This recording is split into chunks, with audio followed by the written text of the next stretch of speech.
So my name is Icarus, obviously, and pretty much I'm just gonna do some BSing around whatever place I feel like at the moment. But since This Week in Bungie has been released today, I figured I'd touch on some hot topics that have been kind of make me scratch my head since Shadowkeep, as I said in the description. So basically, first and foremost that I want to get off my head right now is the artifacts.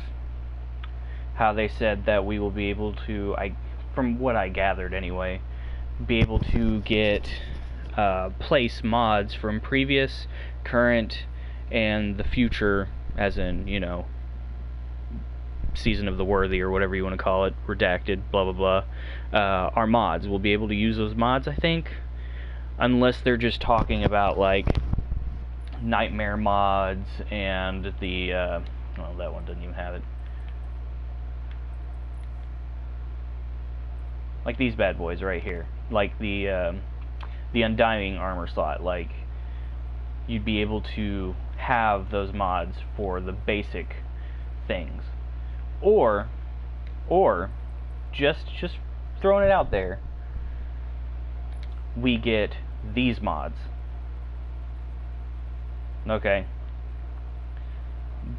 But what I'm seeing here is, if the case is we're able to use these mods right here on whatever, you know, which means, you know, from last season's, which I don't remember what it was called, so forgive me on that, but, you know, last season's artifact, you had the Void and Arc mods available to you, and all the hand cannons and blah blah blah reloading perks. What if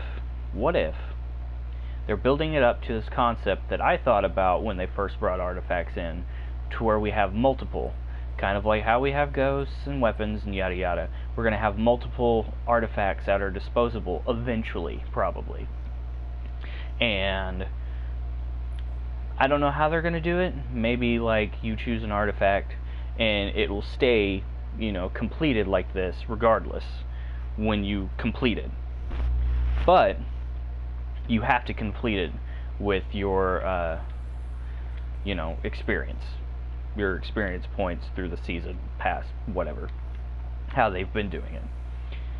But you can alternate between those artifacts eventually, or they just flat out give you those mods from last season's artifact and the current season's artifact, and you're just able to use it, which I mean, that'd be some pretty potent stuff, because I really like the overshield.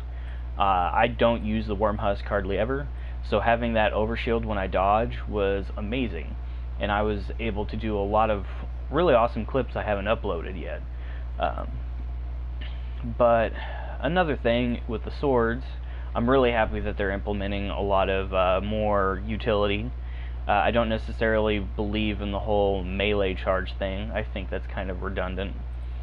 I feel like the whole ammo consumption thing would have sufficed as long as you got plenty of ammo to do certain things.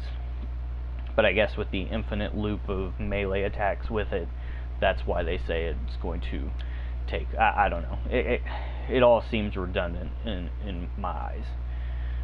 Or benign.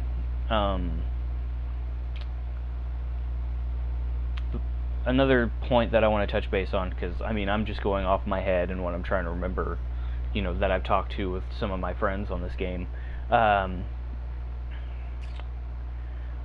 You'll be able to have multiple artifacts, obviously. Maybe here in a while, instead of, you know, having to worry about vault space and everything, you'd be able to, actually we'll do it with weapons. Say I have 3 different versions of Breachlight, right? And I've gotten several different mods or perks out of a drop, right? Now, what if every single time I get a different perk that I haven't had rolled on this gun yet, it stores in a little library, alright? And this little library allows me to pick out a Breachlight and choose what perks it has after, you know, I've had so many perks unlocked on it or whatever. You know, that way when you've situated the farm for your perfect weapon and you can no longer get this weapon anymore, you go over here to your collections, find your breach light, blah blah blah, and choose what perks you want on it. Because, I mean, the gun's not going to be available after the season.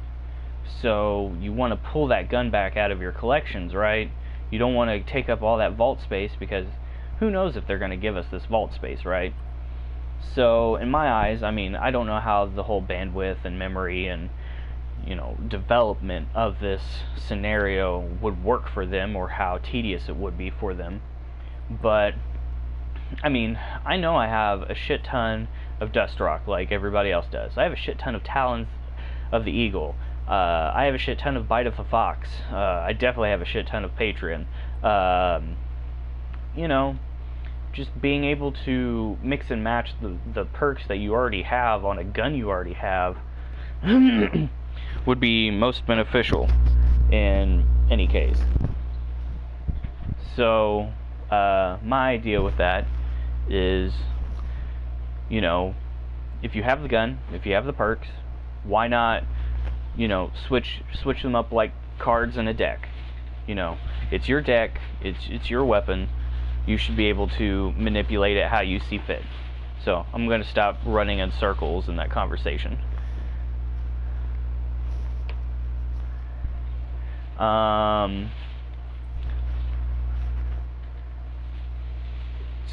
Based on the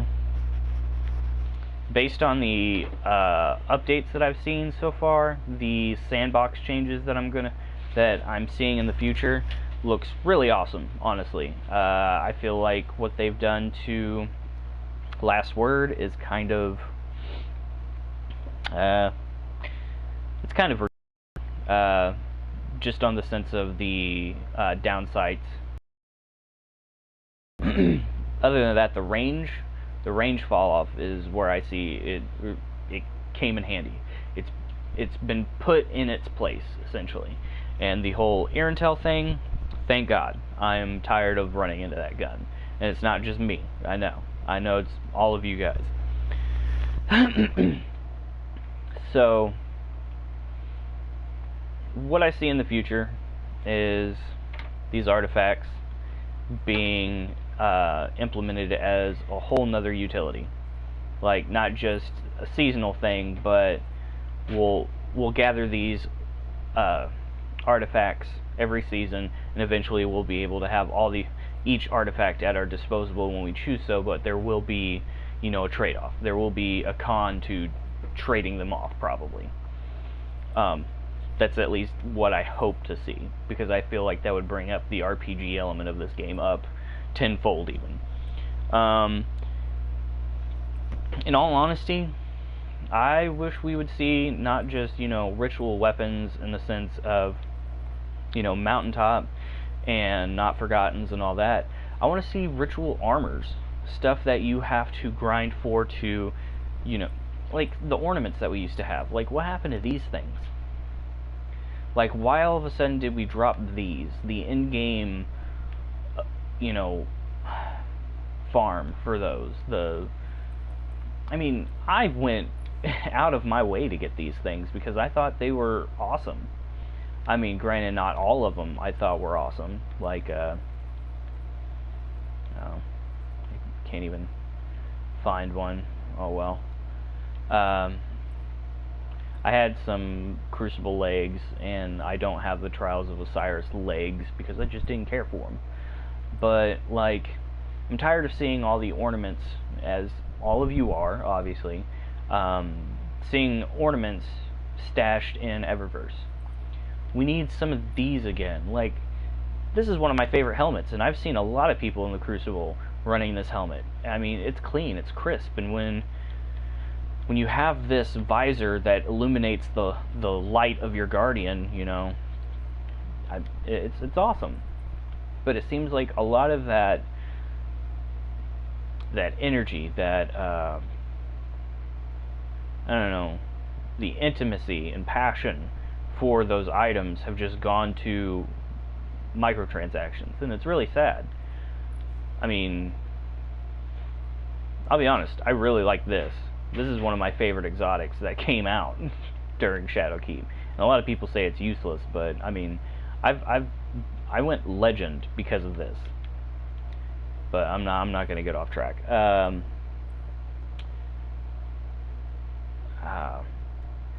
I'd like to see implementation of being able to upgrade these to maximum light. I mean, hell, even your normal white. Like, why can't I push that up to, you know, 1,000, 999 when I can? I should be able to. In all honesty, I feel like there should be a lot more emblems that give you different types of effects. I mean, obviously you got to work towards something like that, but I really feel like it shouldn't be dwindled down to just a little halo with different colors and little different effects. Especially the ones with the raid ones with the orange aura. Like, those should stay regardless, just like the raid. Like I understand the situation of, oh, we just finished this last week, this is how I can. Well, I mean, intensify it or something. It should still sit at the top of your head saying, I did this.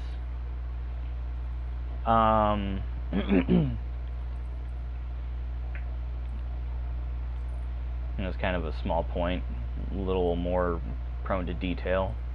I don't know, just back to the ornament things. Make more in-game ornaments. Something that I could work towards rather than frickin' buy. Like, and not just with bright dust and like, put some story into it. Put some effort into some of these things. Like, make some lore tabs for some ornaments. Give some explanation. Give some love. In just ritual armor in general. Not just ornaments, but armor. Like something I need to go and work for. Not just these either. I'm talking about something with, like I said, depth, story, a reason. Something for people to go, oh wow, you did that. Kind of like raid armor, but for miscellaneous things. Like, maybe you go find something random, like in any other RPG. You go out to the corner of a map and find something that you can wear. And I mean, yeah, you can tell other people where to find it, but eventually, you like, for at least a week or two, you're going to be the first dude that has it or something. And it's just going to be a small little detail. In all honesty, like what you guys did with Destiny 1 with Chroma and all that, it'd be really nice to see like certain things with values like that as well. I know a lot of the things that I'm talking about aren't necessarily sandbox, but more so visual. But I mean, everybody is here, I mean, honestly, for the visuals. For your person to look cool running through this, and for people to go, oh wow, he earned that, rather than, oh wow, you bought that cloak.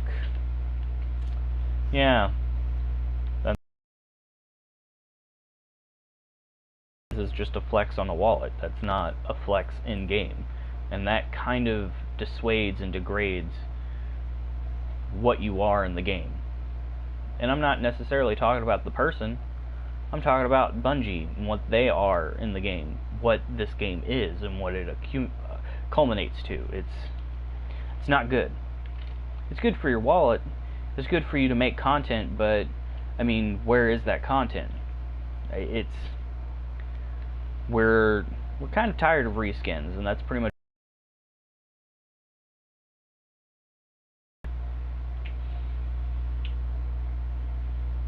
In all honesty, I don't really have a whole lot of opinions on class-to-class balancing, because in all honesty, this is probably the best balanced PvP scenario I've seen in a long ass time. My only issue with PvP, honestly, is stop RNGing your weapons. Give full-on support with your peer-to-peer servers. Like, if Trials of Osiris is coming back, you have to be vigilant. You have to oversee that shit. Otherwise, it's just going to crumble, and you're going to lose a lot of your player base. And it's not just going to be casuals that are going to lose interest. It's going to be the hardcore fan base too, because if the top 5% are running into nothing but hackers, how do you think that's going to make them feel? Like, you can't do that. Another thing that I just want to segue off into real quick is, like, I understand that you need to monitor the servers or blah blah whatever in Destiny 1 to run Trials of Osiris, but why couldn't you just make Trials of Osiris, you know, just a normal concept? Like, just put guns on rotate, but I don't know. That's last year type shit, but a lot more cinematics, because this whole Osiris talking to Rasputin thing has got a lot of people ramped up. And I think the more you keep that momentum going, you're going to pretty much slingshot these people into awe. Like, the atmosphere of awe. And I'm pretty excited to see where the story goes from here because of what you've done. I mean, I kind of saw this whole Osiris and the Warmind coming back, and, you know, the darkness, and I kind of saw that coming, but I didn't think of it going to be so abrupt. But I'm happy it is, because everything's kind of coming full circle, and I really appreciate that.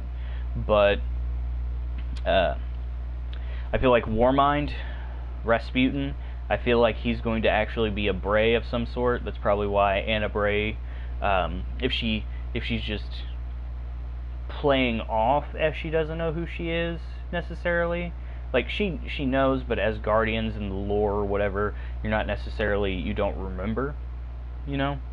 So, maybe, in that sense, she thinks it's her father,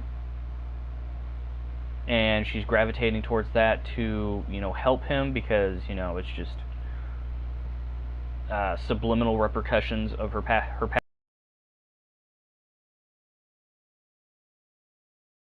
than, you know, subliminal gravitation to helping her father.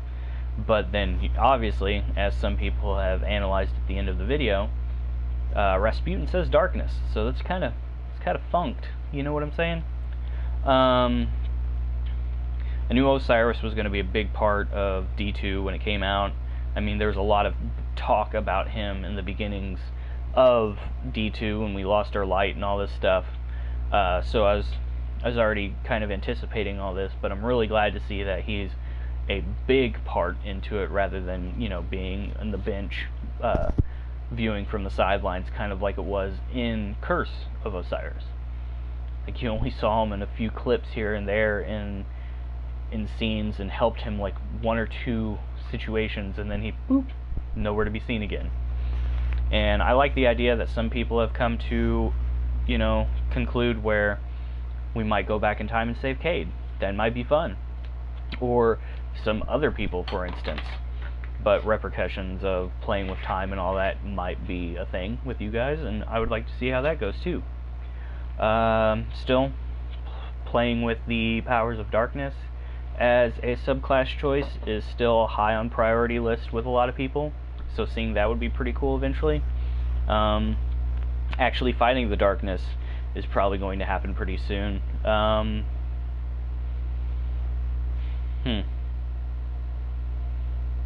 I know there's a lot of sandbox changes that you guys haven't said about, like with some hand cannons, or not some, all hand cannon archetypes. We haven't gotten a know-all with what's going on with that, or scouts or pulses, so I'm kind of anxious to see how that runs.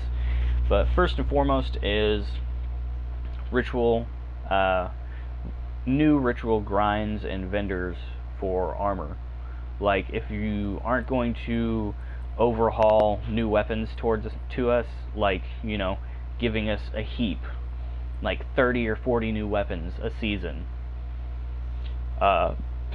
give us armor included in that, not just 3 exotics. We're tired of going through the same thing over and over again, like this. I'm tired of seeing that. I'm tired of seeing that. I'm tired of seeing this one. I like those pants, but I'm tired of seeing those too. Just, I know some people complained about not having their old favorites, like the Mantle Efforty. Like, I understand you brought that back up to allow people to enjoy that in the 2.0, but you could have made that itself an ornament asset rather than a whole other item. You could have given us new stuff and given that as an ornament. Pretty much that's my only piece on that. This thing with Thoughts and Hopes, because a lot of it's more shot in the dark, less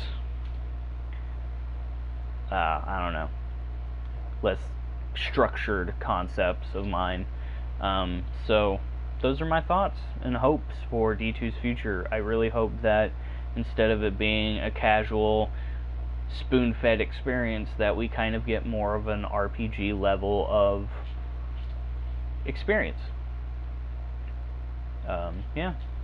So, you guys tell me what you think in the comments, if you're there even.